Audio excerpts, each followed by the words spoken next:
Hello, welcome to my YouTube channel, Love Goes Local.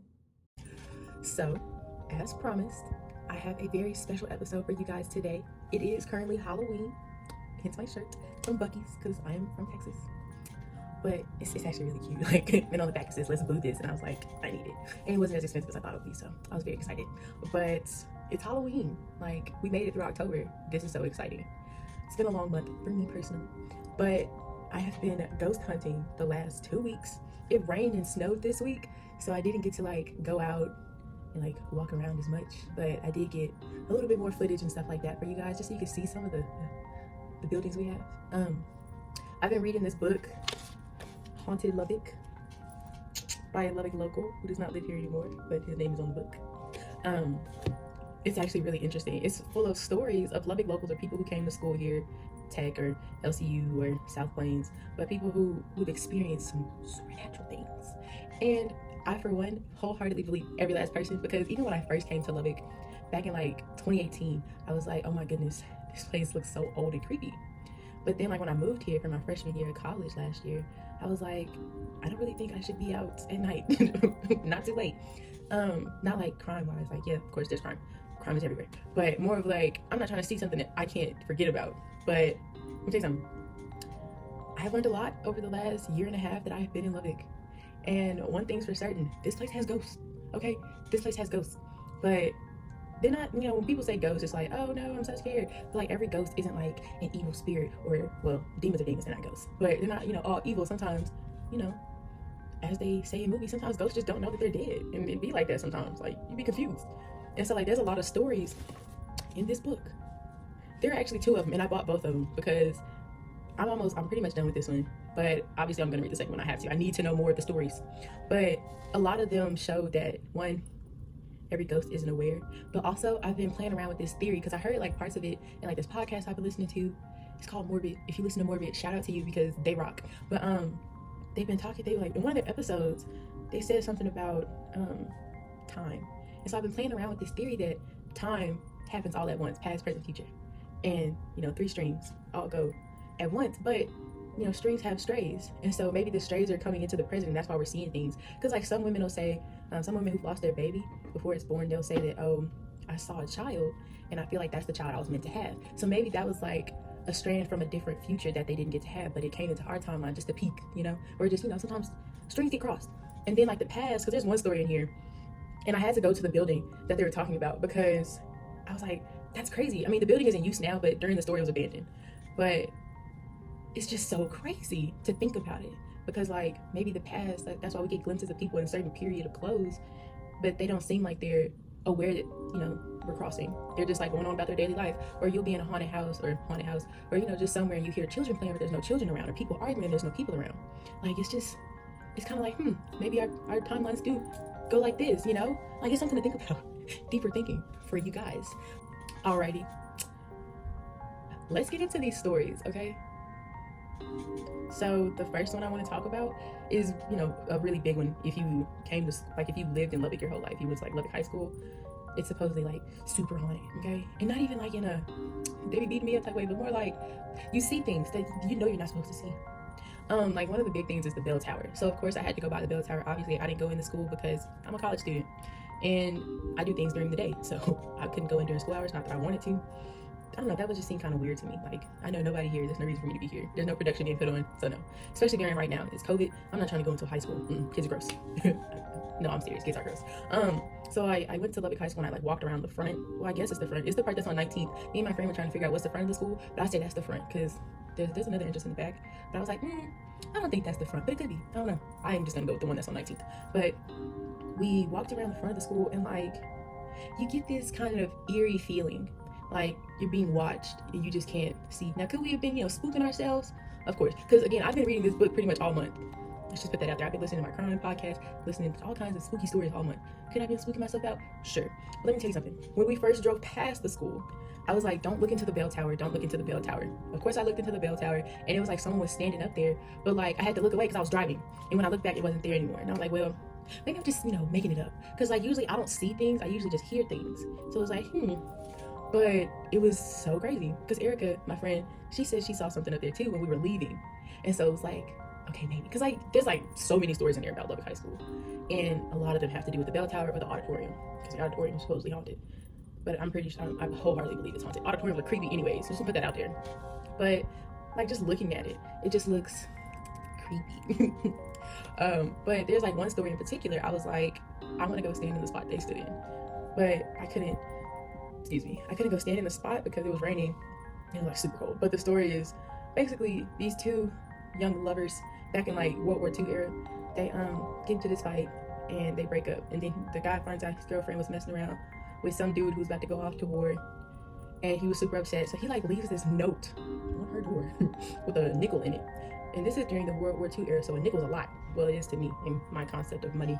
So I mean, it's a lot to me today. I'm not just giving up my nickels, but I need my money. But anyways, he leaves the note in the nickel and she reads it, and the note is saying to go to the wishing well, throw the nickel in to like wish to be a better girl or wish to have a better man, something like that. I don't exactly remember, and I don't feel like reading the story again because it was creepy. But so she goes to the wishing well, which is in a park that is right across the street from Lubbock High School. And at the end of the letter, he says, once you do that, look up at the bell tower. Now, me personally, I'll be like, no, I'm not doing that. That sounds stupid. Like looking up at the bell tower after I do it.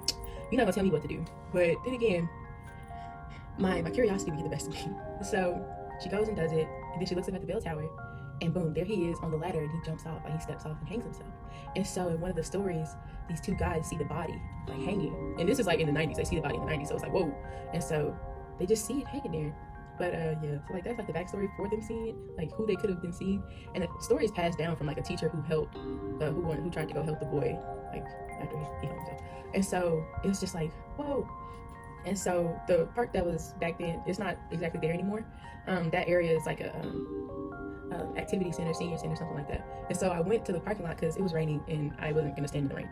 And so I'm like, okay, let's just look up at it, see if we can like see what she saw, like from the angle she saw it. And it was like, oh wow. And so, you know, here's like how you're seeing it, like how you could have been seeing it. It's like there's trees and stuff now. I don't know if there were trees back then.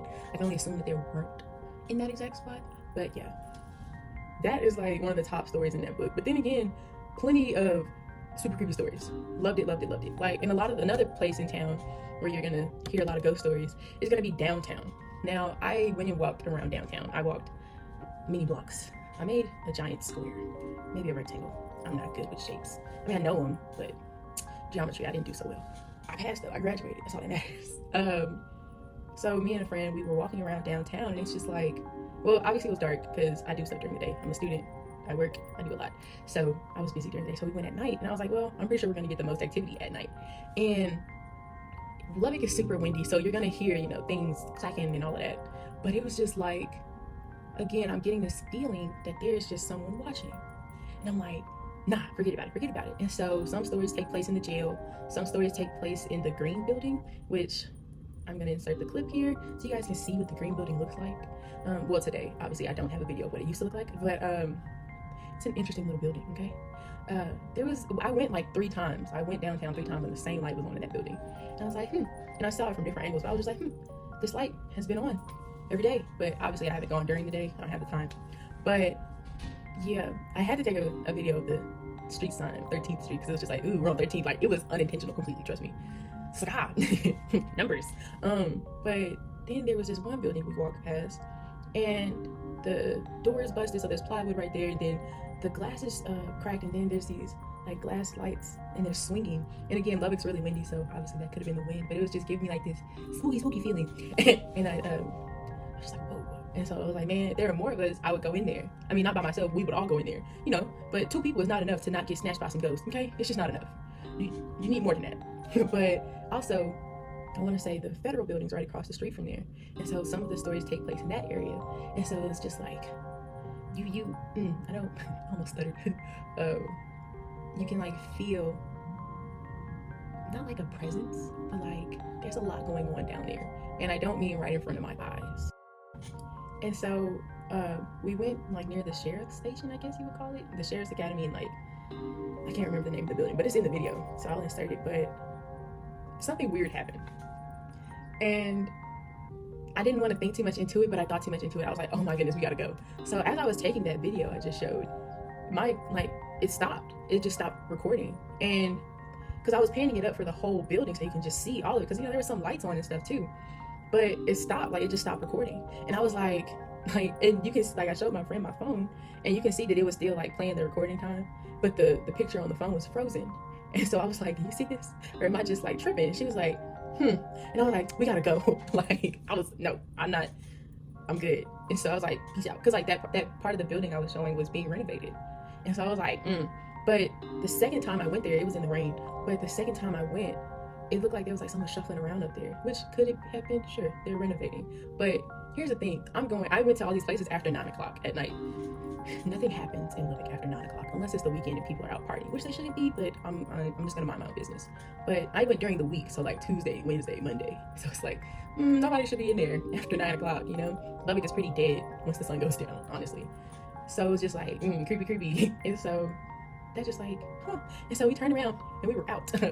But it's like you get a lot of noise, but not like screaming and yelling. Obviously, there's nobody in there, but it's like there's just a lot going on. Like, it's like conflicting stories, like people who are sad, people who are just confused, people who are upset, stuff like that is just like going in and out, and it's just like, I don't want to hear this. So we're out. And then the second time I went, again, this was in the rain. The second time I went downtown, it was in the rain, but it was just like, it's different tonight. Like, I wasn't necessarily getting the feeling that I was being watched the second time, but it was like, it's a bit quieter. And I don't know if it has to do with the rain, because rain is loud, but it was a bit quieter. The other night, the first night I went, it was just windy, but the wind was loud. But it was just like a lot of noise going in and out. But yeah. So I know it's not like a lot. I wanted to do so much more, but some of the haunted places are people's homes, and obviously I can't go to people's homes. But downtown is like a good spot if you're trying to get spooked. But it's Halloween, so like maybe you'll really get some action, because on Halloween, that is when the veil is at its thinnest. So maybe I'll go back again tonight. I highly doubt it though, because I'm good. Right. I showed y'all some of the places in Lubbock that are like spook. Even if you just walk around downtown at night, yeah, because they have a lot of like windows, and it's dark, and so it's like, I'm not looking into there. I know I'm gonna see something because it's dark.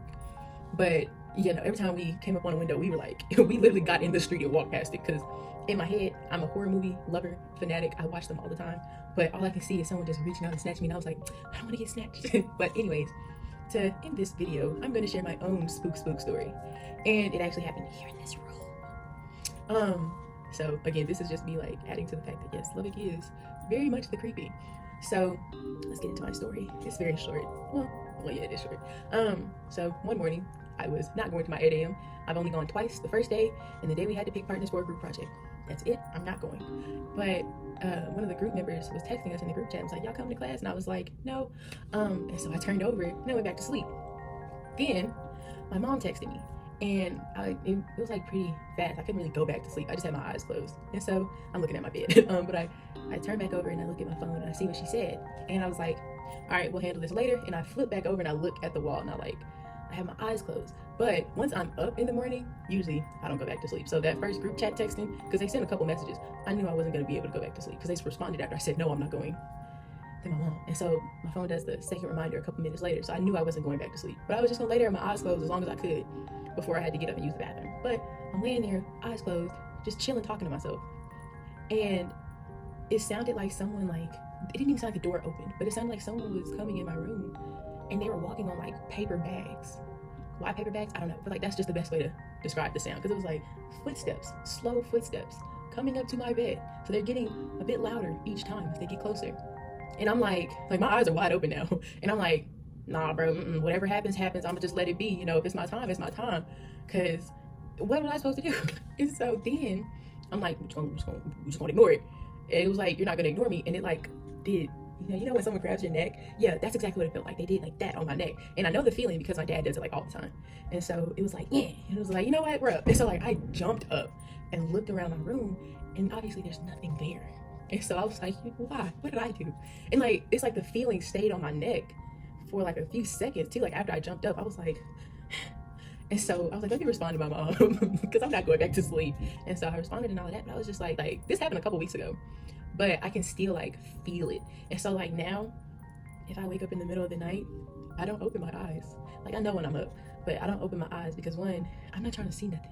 Two, if I see it, what am I supposed to do? I can't fight this thing. I don't have the tools. Well, not in my room. I mean, I got some salt, but it's in the kitchen. What am I supposed to do? But yeah, I just wanted to share my little spook story with y'all. You know, that I'm still a little spooked out. Like, it's kind of hard to sleep. But yeah, that was, yeah. So if you'd like to be spooked out, come to Lubbock, Texas, because they have something for you. Honestly, all of West Texas, they have plenty of stories out here on the plains, South Plains. But yeah, no, seriously, if you want to get spooked out, West Texas is for you. But yeah, definitely check out this book. I posted it on my page, so if you want to see it, it's at the Barnes and Nobles here. You can get it on Amazon. It's available on Kindle. But yeah, stay spooky, my guys.